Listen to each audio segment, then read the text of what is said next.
ಇದು ಬಲವಾದಂತ ನಂಬಿಕೆ. ಬಾಬಾ ಸಾಹೇಬ್ ಅಂಬೇಡ್ಕರ್ ಅವರು ನಂಬ್ಕೊಂಡಿದ್ದಂತ ವಿಚಾರ. ಈ ವಿಚಾರದಲ್ಲಿ ನಮ್ಮ ಸರ್ಕಾರ ನಂಬ್ಕೊಂಡಿದೆ ಅಂತಕ್ಕಂಥ ಮಾತುಗಳನ್ನ ಹೇಳಲಿಕ್ಕೆ ಬಯಸ್ತಾರೆ.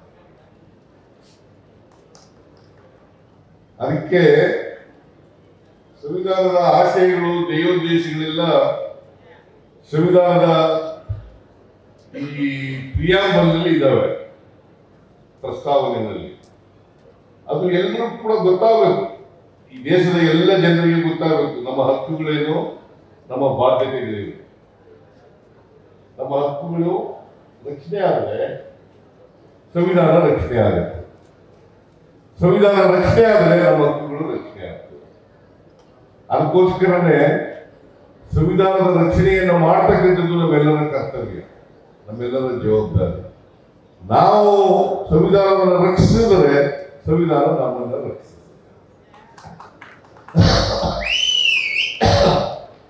ಸಂವಿಧಾನ ನಮ್ಮನ್ನೆಲ್ಲ ರಕ್ಷಣೆ ಮಾಡ್ತದೆ. ಅದಕ್ಕೆ ಯಾವುದೇ ಕಾರಣಕ್ಕೆ ನಮ್ಮ ದೇಶದ ಸಂವಿಧಾನಕ್ಕೆ ಧಕ್ಕೆಯಾದ ರೀತಿಯಲ್ಲಿ ನೋಡ್ಕೋಬೇಕಾಗಿರ್ತಕ್ಕಂಥದ್ದು ನಮ್ಮೆಲ್ಲರ ಕರ್ತವ್ಯ, ಜವಾಬ್ದಾರಿ ಅಂತಕ್ಕಂಥದ್ದನ್ನು ಅರ್ಥ ಮಾಡ್ಕೊಳ್ಬೇಕಾಗ್ತದೆ. ಯಾಕೆಂದರೆ ಇಷ್ಟು ಸಮಾನ ಅವಕಾಶಗಳನ್ನು ಕಲ್ಪಿಸಿಕೊಟ್ಟಿರ್ತಕ್ಕಂಥ, ಸಮಾನತೆಯ ಸಮಾಜವನ್ನು ನಿರ್ಮಾಣ ಮಾಡ್ತಕ್ಕಂಥ, ಎಲ್ಲ ಜನರಿಗೂ ನ್ಯಾಯ ಒದಗಿಸಿಕೊಡ್ತಕ್ಕಂಥ ಕೆಲಸ ಮಾಡಿರ್ತಕ್ಕಂಥದ್ದು ನಮ್ಮ ಬಾಬಾ ಸಾಹೇಬ್ ಅಂಬೇಡ್ಕರ್ ಅವರು ಕೊಟ್ಟಿರ್ತಕ್ಕಂಥ ಸಂವಿಧಾನ. ಯಾಕೆಂತಂದ್ರೆ ಬಹುಶಃ ಬಾಬಾ ಸಾಹೇಬ್ ಅಂಬೇಡ್ಕರ್ ಅವರು ಸಂವಿಧಾನ ರಚನಾ ಸಭೆಯ ಅಧ್ಯಕ್ಷರಾಗದೇ ಹೋಗಿದ್ರೆ ಇಂಥ ಸಂವಿಧಾನ ಬಂದ ಇವತ್ತು ನಾವು ನೋಡ್ತಾ ಇರತಕ್ಕಂಥ ಸಂವಿಧಾನ ಬರಲಿಕ್ಕೆ ಸಾಧ್ಯ. ಇಡೀ ಸಾಮಾಜಿಕ ವ್ಯವಸ್ಥೆಯನ್ನ ಅರ್ಥ ಮಾಡ್ಕೊಂಡಿದ್ದಂತ ಇನ್ನೊಬ್ಬ ವ್ಯಕ್ತಿ ನಮಗೆ ದೊರಕೋದು ಬಹಳ ಕಷ್ಟ. ಜಾತಿ ವ್ಯವಸ್ಥೆಯನ್ನು ಅರ್ಥ ಮಾಡ್ಕೊಂಡಿದ್ದಂತ ವ್ಯಕ್ತಿ, ಅದಕ್ಕೆ ಅವರು ಬರೀ ಆರ್ಥಿಕ ತಜ್ಞರಾಗಿರ್ಲಿಲ್ಲ, ಸಾಮಾಜಿಕ ತಜ್ಞರಾಗಿರ್ಲಿಲ್ಲ, ಅವರು ಸಂವಿಧಾನದ ತಜ್ಞರೂ ಕೂಡ ಆಗಿದ್ರು. ಹಾಗಾಗಿ ಎಲ್ಲ ದೇಶದ ಸಂವಿಧಾನಗಳನ್ನ ಅರ್ಥ ಮಾಡ್ಕೊಂಡು ಅದರಲ್ಲಿರ್ತಕ್ಕಂಥ ಒಳ್ಳೆಯ ಅಂಶಗಳನ್ನ ನಮ್ಮ ಸಂವಿಧಾನದಲ್ಲಿ ಸೇರಿಸ್ತಕ್ಕಂಥ ಪ್ರಯತ್ನವನ್ನು ಮಾಡಿ. ಹಾಗಾಗೇನೆ ಅವರು ಒಂದು ಮಾತನ್ನ ನಮ್ಗೆಲ್ಲ ಹೇಳ್ಬಿಟ್ಟು ಹೋಗಿದ್ದಾರೆ, ಅದನ್ನ ಮರಿಬಾರದು. ಅದನ್ನ ಹೇಳಿ ನನ್ನ ಭಾಷಣ ಮುಗಿಸ್ತೇನೆ. ನೋಡಪ್ಪ, ಸಾಮಾಜಿಕ ನ್ಯಾಯದ ರಥ ಇಲ್ಲಿವರೆಗೆ ರಥ ಬಂದಿದ್ದೀನಿ. ನಿಮಗೆ ಸಾಧ್ಯವಾದ್ರೆ ಮುಂದಕ್ಕೆ ಹೇಳಿರಿ, ಹಿಂದಕ್ಕೆ ಮಾತ್ರ ತಳ್ಬೇಡಿ, ದಯಮಾಡಿ ಹಿಂದಕ್ಕೆ ತಳ್ಬೇಡಿ. ಮುಂದಕ್ಕೆ ಎಳೆಯಕ್ಕಾದ್ರೆ ಎಳೀರಿ, ಇಲ್ಲ ಅಲ್ಲೇ ಬಿಟ್ಬಿಡಿ. ಅದನ್ನ ನಾವೆಲ್ಲ ಕೂಡ ಮಾಡಬೇಕು. ಅಗತ್ಯ ಅಲ್ಲೇ ಬಿಡೋದಲ್ಲ, ಮುಂದಕ್ಕೆ ಎಳಿಲಿಕ್ಕೆ ಪ್ರಯತ್ನವನ್ನ ಮಾಡಬೇಕು. ನಾವು ಅದೇ ಅಂಬೇಡ್ಕರ್ ಅವರಿಗೆ ಸಲ್ಲಿಸ್ತಕ್ಕಂಥದ್ದು. ಅದಕ್ಕೆ ಬಾಬಾ ಸಾಹೇಬ್ ಅಂಬೇಡ್ಕರ್ ಅವರು ಒಂದ್ ಕಡೆ ಒಂದು ಮಾತು ಹೇಳ್ತಾರೆ, ನಾನು ಇಷ್ಟೆಲ್ಲ ಓದ್ಕೊಂಡಿರೋದು ನನ್ನ ಸ್ವಾರ್ಥಕ್ಕೋಸ್ಕರ ಅಲ್ಲ,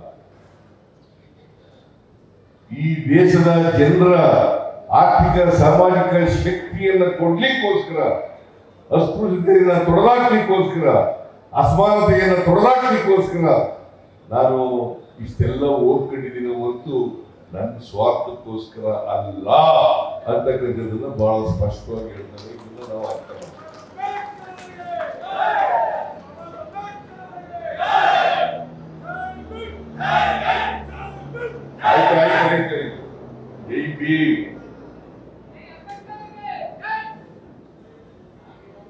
ನಾವು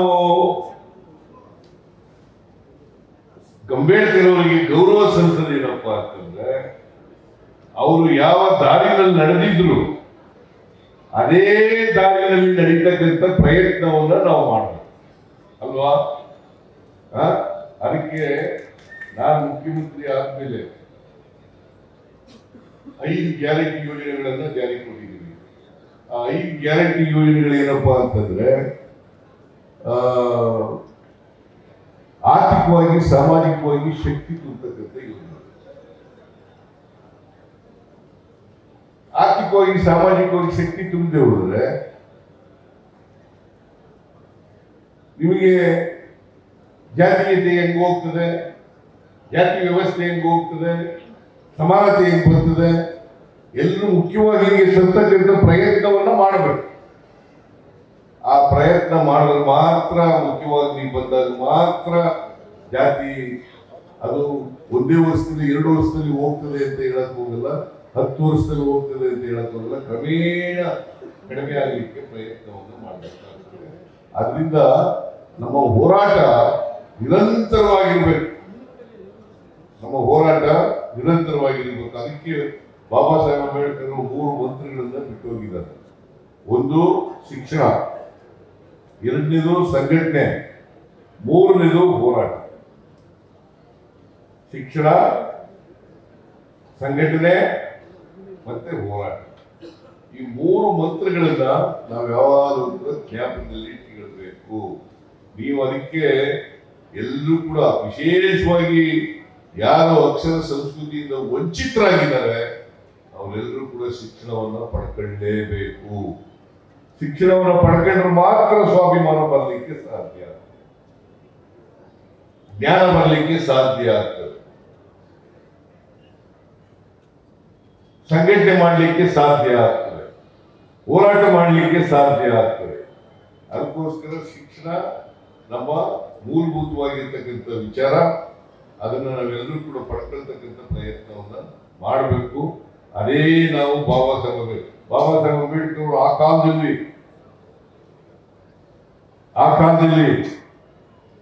ಅವರು ಎಷ್ಟೇ ಕಷ್ಟ ಆದರೂ ಕೂಡ, ಎಷ್ಟೇ ಮಾನಸಿಕ ತೊಂದರೆಗಳಾದರೂ ಕೂಡ, ಅಗೌರವ ಆದರೂ ಕೂಡ ಶಿಕ್ಷಣ ಮಾತ್ರ ಮಾಡಲಿಲ್ಲ, ಶಿಕ್ಷಣವನ್ನ ಬಿಡ್ಲಿಲ್ಲ. ಅದು ಎಲ್ಲ ಓದಿದ್ರು ಈ ದೇಶದ ಆರ್ಥಿಕ ಪರಿಸ್ಥಿತಿ, ಸಾಮಾಜಿಕ ಪರಿಸ್ಥಿತಿ, ವಿದೇಶದಲ್ಲಿರ್ತಕ್ಕಂಥ ಪರಿಸ್ಥಿತಿ, ನಾವು ಯಾಕೆ ಹಿಂಗಾಗಿದ್ದೀವಿ, ಯಾಕೆ ಹಿಂಗಾಗೋ, ಏನಾಗಬೇಕು ಮುಂದೆ. ಬಹುಶಃ ಬಾಬಾ ಸಾಹೇಬ್ ಅಂಬೇಡ್ಕರ್ ಅವರಂತ ದೂರದೃಷ್ಟಿ ಇದ್ದಂಥ ವ್ಯಕ್ತಿಗಳು ಬಹಳ ಕಡಿಮೆ. ಅವರೊಬ್ಬರು ವಿಷನರಿ. ಆ ವಿಷನರಿಗಳಿಗೆ ಮಾತ್ರ 10 ವರ್ಷಕ್ಕೆ, 20 ವರ್ಷಕ್ಕೆ, 100 ವರ್ಷಕ್ಕೆ ಏನಾಗ್ಬೋದು ಈ ಸಮಾಜದಲ್ಲಿ, ಏನಾಗಬೇಕು ಅಂತಕ್ಕಂಥದನ್ನ ಊಹಿಸ್ಕೊಳ್ಳಲಿಕ್ಕೆ, ಆ ರೀತಿಯಾದಂತಹ ಒಂದು ಸಾಮಾಜಿಕ ವ್ಯವಸ್ಥೆಯ ಬಗ್ಗೆ ತಿಳಿಸಲಿಕ್ಕೆ ಸಮಾಜಕ್ಕೆ ಸಾಧ್ಯ. ಅಂತ ವ್ಯಕ್ತಿಯ ಇವತ್ತು ಪ್ರತಿಮೆಯನ್ನ ಅನಾವರಣ ಮಾಡಿದ್ದೀವಿ. ನಾನು ಹೆಚ್ಚು ಮಾತಾಡಕ್ ಹೋಗಲ್ಲ. ಮಾತಾಡಿದ್ರೆ ಬಾಬಾ ಸಾಹೇಬ್ ಅಂಬೇಡ್ಕರ್ ಬಗ್ಗೆ ದಿನಗಟ್ಟಲೆ ಮಾತಾಡಬಹುದು. ನಾನು ಎಲ್ಲ ಈಗ ಮಾತಾಡಕ್ ಹೋಗೋದಿಲ್ಲ. ಈಗ ವಿಶ್ವನಾಥ್ ಅವರು ಈ ಯಲಹಂಕ ಕ್ಷೇತ್ರದಲ್ಲಿ ನಾನು ಪಕ್ಷಾತೀತವಾಗಿ ಕೆಲಸ ಮಾಡ್ತೀನಿ ಅಂತ ಹೇಳಿದ್ರೆ ಬಹಳ ಒಳ್ಳೆಯದು. ಪಕ್ಷಾತೀತವಾಗಿ ಮಾಡಬೇಕು ಪ್ರತಿಯೊಬ್ಬರು. ಅದಕ್ಕೆ ನಾನು ಹೇಳಿದಾಗ ಮಾರಪ್ಪ ಇಲ್ಲ, ನಾನು ವಿಶ್ವನಾಥ ಅಧ್ಯಕ್ಷತೆ ವಹಿಸ್ತೇನೆ ಸರ್ ಅಂತ. ಆಮೇಲೆ ನಾನು ಹೇಳಿದೆ, ಅವ್ರು ಶಾಸಕರು ಕರೀಲೇಬೇಕು ಅಂತ ಹೇಳಿದೆ. ಅದರಿಂದ ಇವತ್ತು ಅಧ್ಯಕ್ಷತೆ ವಹಿಸಿದರೆ ಎಲ್ಲರ ಜೊತೆಗೂ ಎಲ್ಲ ಸಂಘಟನೆಗಳ ಜೊತೆ ಒಳ್ಳೆ ಸಂಬಂಧ ಇಟ್ಕೊಂಡಿದ್ದೀನಿ. ಬಹಳ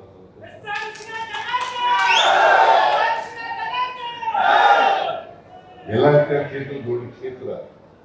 ಈ ಕ್ಷೇತ್ರದಲ್ಲಿ ದಲಿತರೇ ಜಾಸ್ತಿ ಇರ್ತಕ್ಕಂಥದ್ದು, ಹಿಂದುಳಿದವರು ಜಾಸ್ತಿ ಇರ್ತಕ್ಕಂಥದ್ದು. ಸೊ ಅದರಿಂದ ಎಲ್ಲರಿಗೂ ನ್ಯಾಯ ಕೊಡಿಸ್ತಕ್ಕಂಥ ಪ್ರಯತ್ನವನ್ನ ಮಾಡ್ತಾ ಇದ್ದೀವಿ.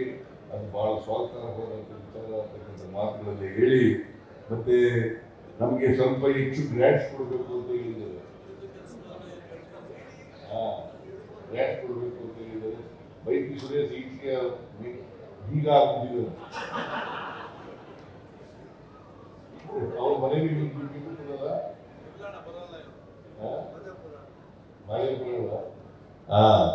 ಏನೇ ಆಗಲಿ, ಬೈಕಿ ಸುರೇಶ್, ನಾನು ಮತ್ತೆ ಮಾದೇವಪ್ಪ ಎಲ್ಲರೂ ಕೂಡ ಎಷ್ಟು ಅನುದಾನಗಳನ್ನು ಕೊಡಲಿಕ್ಕೆ ಸಾಧ್ಯ ಆಗ್ತದೆ, ಅನುದಾನವನ್ನು ಬೇರೆ ಕ್ಷೇತ್ರದಲ್ಲಿ ಕೂಡ ಪ್ರಯತ್ನವನ್ನು ಮಾಡ್ತೇವೆ ಅಂತಕ್ಕಂಥ ಮಾತುಗಳನ್ನು ಹೇಳಿ, ನಾನು ರಾಜಕೀಯ ಮಾಡಕ್ ಹೋಗೋದಿಲ್ಲ, ರಾಜಕೀಯ ಮಾಡಬಾರದು.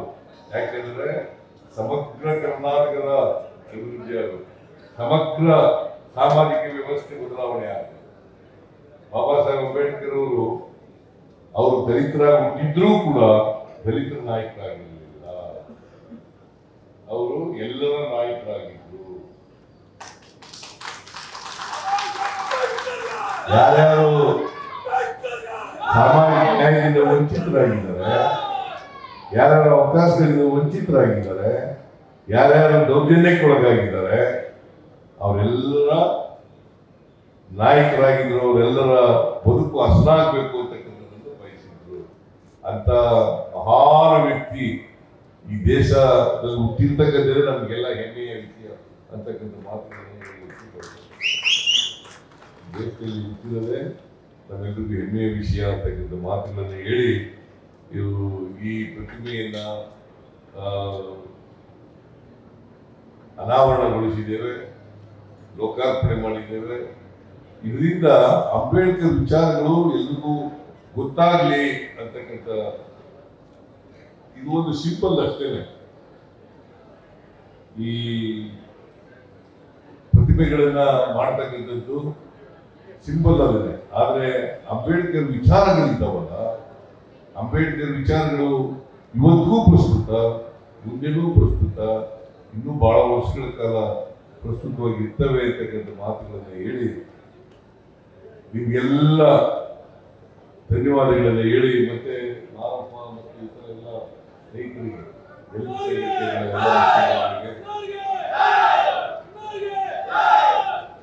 ಧನ್ಯವಾದಗಳನ್ನು ಹೇಳಿ ನನ್ನ ಮಾತುಗಳನ್ನು ಮುಗಿಸ್ತೇನೆ. ಜೈ ಹಿಂದ್, ಜೈ ಕರ್ನಾಟಕ, ಜೈ ಭೀಮ್.